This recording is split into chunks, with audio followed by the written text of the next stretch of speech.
I want to start out by thanking all the fans who came out tonight and the students. Come out Saturday, 2 p.m. We need you. We got Alabama next, but man, what a home court advantage we had tonight. There were situations where I couldn't hear in the huddles. I couldn't hear talking to our guys on the bench, so that's fantastic. I really appreciate the students. Proud of my team. I was concerned. After Ohio State, we haven't lost like that in a long time. And when you lose like that, you're going to respond. Ole Miss, we've responded at Syracuse. Can you respond again? And to watch them come out and play the way they did in the first 8 minutes and really stymie Maryland, holding Maryland to 30 is amazing because they have so many good players and they're so well coached. And Cowan is one of the best finishers I've ever seen. I've watched so much film of him over the last few days, and every game, as soon as it got to 4 or 6, it's almost like Anthony Cowan time. He's a great closer and a great player. But our guys did a great job. They responded. When it got to 4, they responded. Lamar Stevens made big shots. Myrion Jones, he definitely learned from Ole Miss, took care of the basketball, made good shots, 6 assists, 1 turnover. I thought Brock gave us good energy, good minutes. I thought when you get Mike and Lamar playing as well as they did, we're going to be a tough team to beat.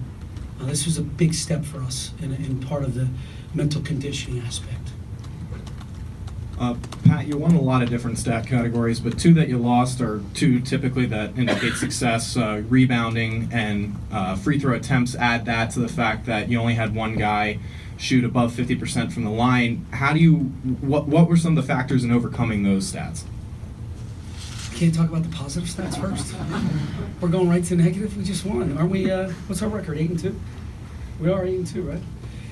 Look, we knew they were a great rebounding team. We knew we had to do a good job. We need to gang rebound. Lamar and Mike, double doubles, but they probably could have had 4 or 5 more, and they need help.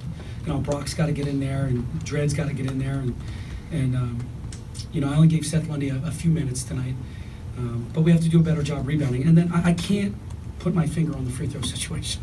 Just not sure. We'll get back to you on that one. I'll watch film.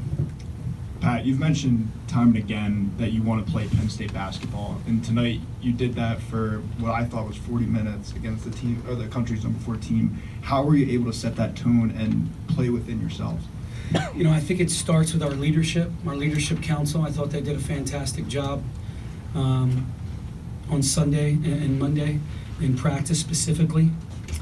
And I thought practice really was intense, and they made it intense. Typically, I only want to go 75 to 90, and I pick and choose how hard it's going to be. And they made it tough. They made it physical. We learned from Ohio State. We learned how tough and physical you need to be in the Big Ten to find success. And they did that. And they knew, we had to defend and rebound. We did a great job of that in the first half. Obviously, the second half, they beat us 39-36. So we'll learn from that. I would say, I appreciate you saying 40 minutes. I'm going to say about 36. So we have 4 minutes to go to be that elite team that we want to be. Pat, you created 13 turnovers in the first half. How important was that, given what you were coming off of, to set that defensive tone? Yeah, Mark, I agree with you. Look, our defense was it was here and there, right, on Saturday. It was sometimes really good and sometimes really bad. And the fact that they committed and bought into the game plan and did a much better job. And, we may have confused Maryland a little bit here and there to be able to get some of those steals. But the guys really bought in. They knew what they were going to run and who they were going to go to, and were able to get some really good breakouts. And then you start to think when you're the opponent, you start to think when you're turning the ball over like that, and you're not as aggressive. So that was pivotal in the first half to have those. And can you address your offensive efficiency, the number of assists to field goals? In the first half, it was really high. It was high throughout the game. But how important is that to have the balanced offense that I think you kind of need? Yeah, look, I want ball movement. I want player movement. Trust me, I don't want ISOs. We've been there, we've done that, and that hasn't been successful for us. I think our assists went down a little bit. We really weren't making shots. Miles wasn't making shots. He made a couple. It's important that we get to 7 or 8 threes a game because we're going to get stops. But we got to continue to share the ball. When we share the ball, man, we're tough to defend. Pat, I asked you last week about these 2 early Big Ten games, and you mentioned they'd be a litmus test for you guys. So what did you learn about your team, and how would you say they fared in this test? Yeah, I thought the way they responded, it's all about response, right? Especially after Ohio State, the way they beat us. Are you going to respond with toughness? Because you can't let one loss lead to 2, right? You can't let Ohio State beat you twice. And obviously, we don't want to look back, but last year it snowballed on us. 1 led to 2, 2 led to 3. I think we're more mental conditioned this year with our veterans and our leaders to be able to say, we're drawing the line in the sand. We're not letting this happen anymore. So, obviously, Ohio State, Maryland, 2 really good teams, 2 top 5 teams. We'll watch the film, we'll break it down, see where we can improve. MJ only had 1 turnover, 6 assists. We talked about him kind of getting acclimated to playing in the Big Ten yesterday or whenever it was. Yeah, at the presser, yep. Why do you think that he was able to make a pretty quick turnaround just in terms of his comfortability in a situation like that? You know what, I think the word I'm going to use is adaptability. I think MJ was able to adapt. He recognized after that Ohio State game that he was not pleased. He went and got an extra lift on his own. So he understands, like, this, I know what I need to do now. And he did that. He learned from Ohio State. He learned from how tough and physical that game was. And he came out today. I thought he played with great confidence. He missed a couple of chippies, a couple of floaters that he typically makes, a 3 that he typically makes. But he played with incredible confidence. And I thought his defense was much better tonight than it was on Saturday. Coach. So Coach Turgeon kind of talked about Isaiah and how he's kind of been used as Josh Reeves even in some offensive sets. Can you just talk about that comparison a little bit and Isaiah's his improvement? Yeah, the difference between Brock and Josh is Brock is a scorer. I think Josh was more of a facilitator, and Josh was a great defender who's going to get a lot of steals. Now Brock, he had 3 steals, and he played Cowan for half the game. So he did a really good job, but he's more offensive minded. And man, what a spark he gives us off the bench with his speed and his athleticism and his toughness and his ability to guard, but also get us critical baskets. Pat, what is the significance of getting this win right now at this time of the year? Rose mentioned the wins over the number 4 teams. 4 of those were later on. Maybe the record wasn't where it needed to be. This is a win that when you talk about climb on and getting your fans excited, what does this do on December 10th to get people going in the right direction and believe in this team for this season? Yeah, Corey, it's a good point. If you look at us and the way we've played, and with our record now being 8-2 and knocking off a top 5 team, we already had some buzz on campus. We had good wins, Georgetown, Syracuse, Wake Forest. We've had some good wins. I'm going to throw Bucknell and Yale in there. They're really good teams. So I think there's going to be energy, there's going to be excitement around this program for people to come out. You got to come out Saturday, 2 p.m. Alabama.